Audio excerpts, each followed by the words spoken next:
Limitations of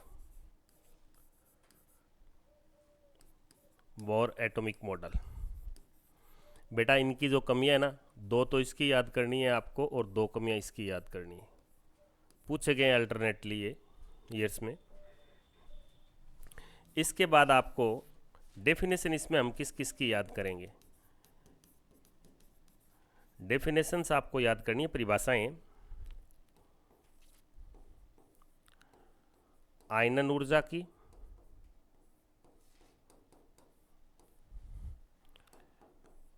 ionisation energy,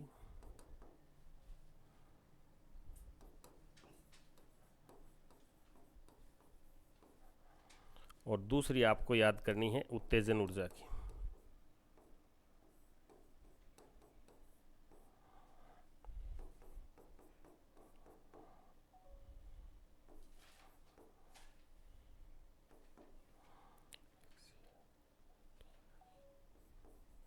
excitation energy,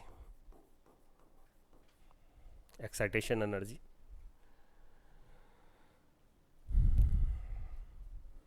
और आपको ये छोटी चीज़ें ये याद करनी है कि nth ऑर्बिट के अंदर जो इलेक्ट्रॉन मूव हो रहा है उसकी एनर्जी कितनी होती है, -13.6 electron volt upon N square. किसी भी ऑर्बिट में निकाल सकते हैं अपने, एन का मान लिखते जाओ, यानी energy is inversely proportional to N square.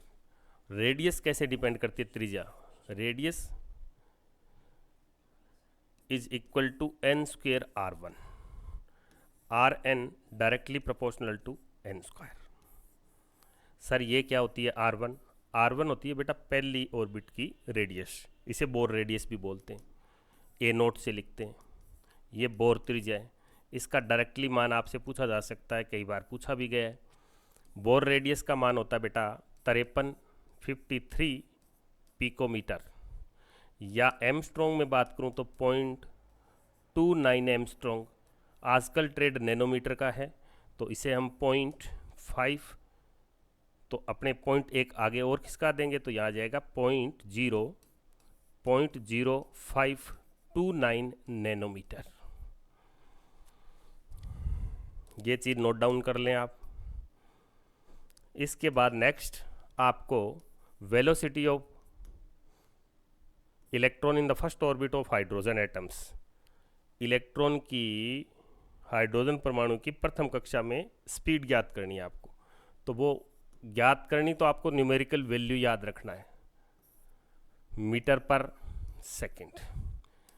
ये क्या चीज़ है सर, ये बेटा है इलेक्ट्रॉन की हाइड्रोजन परमाणु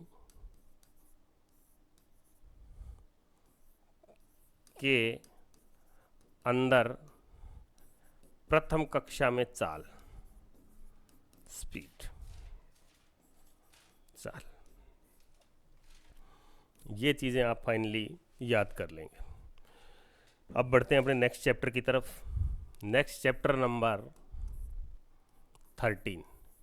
13 को काउंटर करें तो 13 में सिंपल से सिंपल टॉपिक है आपका, दो की डेफिनेशन से, नाभिकीय विखंडन और नाभिकीय संलयन, न्यूक्लियर फिजन एंड फ्यूजन, नाभिकीय संलयन और नाभिकीय विखंडन, ये याद करेंगे बेटा दोनों। तो ये है न्यूक्लियर आपका फिजन और ये है न्यूक्लियर फ्यूजन। इसमें न्यूक्लियाई जुड़ती है, हल्के नाभिक जुड़ करके भारी नाभिक का निर्माण करते हैं, इसमें भारी नाभिक टूटता है और हल्के नाभिक बन जाते हैं। इनमें क्या चीज़ें याद करेंगे आप, देखो इनकी याद करने का मतलब ये है कि इनकी परिभाषाएं याद कर लें आप, यानी इनका जो स्टेटमेंट है वो लर्न कर लें, और प्लस एक एक एग्जाम्पल याद कर लें। जैसे इसमें बाण में यूरेनियम वाला लगता है, इसमें 1H1 कन्वर्ट हो जाता है, जैसे 1H1 + 1H1 is equal to 1H2। एक एग्जाम्पल इसका कर लें, एक एग्जाम्पल इसका कर लें। इसके बाद दूसरा इसमें से आप याद करेंगे प्रतिन्यूक्लियन बंधन ऊर्जा वक्र।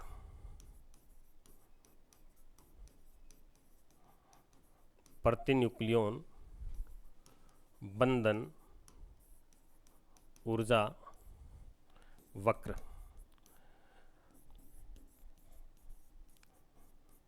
Per nucleon binding energy curve.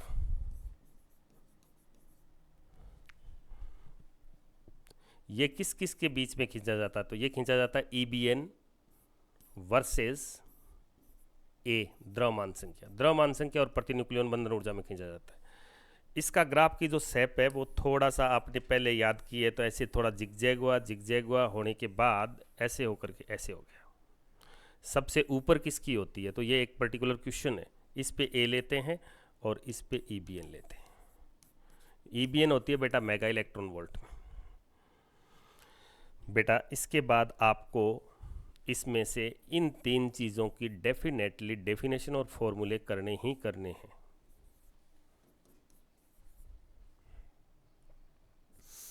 ये क्या चीज़ें हैं सर? बिल्कुल बता देते हैं आपको ये क्या है। ये है द्रव्यमान क्षति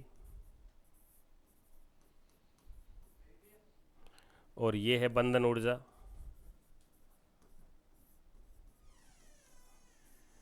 और ये आपका है प्रतिन्यूक्लियन बंधन ऊर्जा।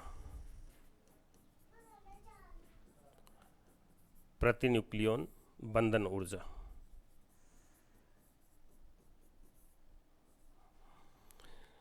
ये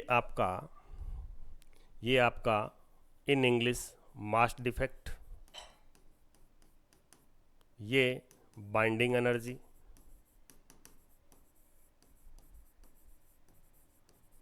ये आपका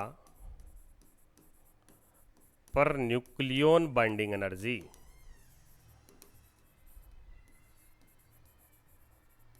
अगर मैं इनकी बात करूं कि इसका फॉर्मूला क्या होता, तो इसका होता delta M sigma M minus M।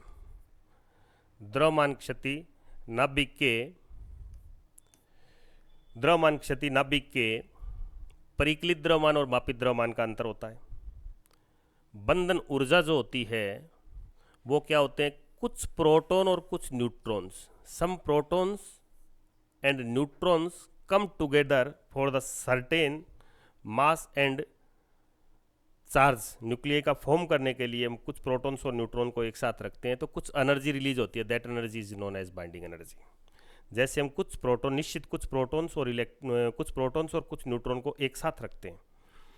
हमें एक नाभिक बनाना है, फॉर एग्जांपल हमें एक नाभिक बनाना है तो हम कुछ प्रोटॉन्स को और कुछ न्यूट्रॉन्स को एक साथ रखेंगे। जब ऐसा करेंगे तो कुछ ऊर्जा बाहर निकलेगी और जितनी एनर्जी रिलीज होगी that is known as the बंधन ऊर्जा, वो बाइंडिंग एनर्जी है। For the formation of certain charge and certain mass nucleus, some protons and neutrons brought together in this process some energy is released, this energy is known as the binding energy। इसे हम binding energy बोलते हैं।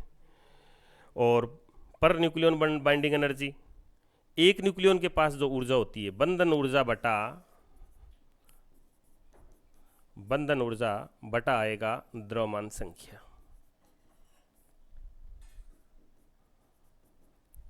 ये EBN होती है। EBN is equal to B/A। 2 छोटे छोटे question counter करेंगे आप। EBN सबसे ज़्यादा किसकी होती है? तो EBN सबसे ज़्यादा फेरस की होती है। फेरस यानी लोहा। फेरस का जो ऊपर का नंबर होता है वो 56 होता है। इस चैप्टर में ऊपर के नंबर ही ज़्यादा महत्वपूर्ण है। कौन सी द्रव्यमान संख्या के लिए EBN का मान सबसे ज़्यादा होता है? तो फेरस के लिए 56 के लिए ज़्यादा होता है। कितना होता है सर? 8.75 mega electron volt. प्रकृति में फेरस का नाभिक सबसे ज़्यादा स्थायी है। यानी EBN give the information about the stability. EBN आपको स्थायित्व के बारे में बताता है बेटा। EBN स्थायित्व के बारे में बताता है। जिसकी EBN जितनी ज़्यादा होती है उसका स्थायित्व उतना ही ज़्यादा होता है। एक बार कर रवि इसको पॉज कर।